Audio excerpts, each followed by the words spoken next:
Welcome back to Admize Home. Today we're diving deep into the world of retaining walls. If you're here to understand these mighty walls that keep soil from taking over, you're in the right place. This video is broken down into 4 key parts. First, we'll uncover the different types of retaining walls and their key components. Then we'll tackle the common failures that can happen. Next, we'll explore the forces at play and how these walls work to resist them. And finally, we'll reveal the secret to reinforcing a cantilever retaining wall to maximize its strength. Stay with us until the end. You're about to learn everything essential about retaining walls. Let's start with the basics. A retaining wall prevents soil or other materials from moving and makes the space above and below it useful. The main parts: the stem, toe slab, and heel slab. The toe and heel slabs form the wall's foundation, and in some cases, a key is built into the footing to prevent the wall from sliding.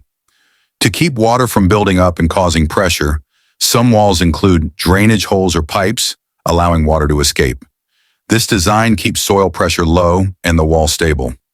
Now let's talk types of retaining walls. First, the gravity wall. This wall relies on its own weight to hold soil back.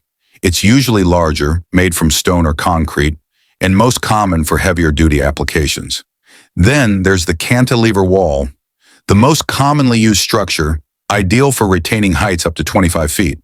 It has 3 main components: the stem, toe, and heel, all acting like cantilever slabs, with the stem taking on most of the soil pressure.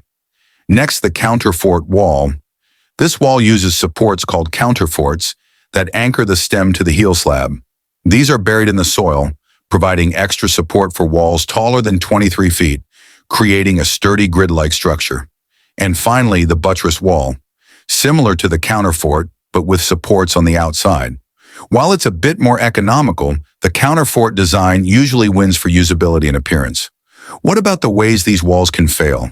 The 3 most common types are overturning, where the wall rotates from pressure; sliding, where lateral pressure forces it out of place; bearing failure, which happens when soil under the wall can't handle the weight.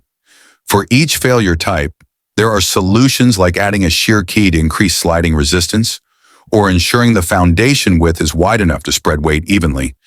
Now let's break down the forces on a cantilever wall. Soil pressure pushes the wall outward, increasing with depth. When a backfill is added, this adds even more force, but when designed well, retaining walls stay stable, and with the right drainage, even water pressure won't be a problem. Finally, reinforcement. To keep these walls strong, we reinforce the stem, base slab, and add distribution bars to distribute stresses evenly. This reinforcement resists tension and ensures that even the heaviest of loads stay in place. And that's a wrap. If this video helped you understand retaining walls better, give it a thumbs up and drop a comment below. Don't forget to subscribe for more breakdowns on structural essentials and hit the bell icon to stay updated.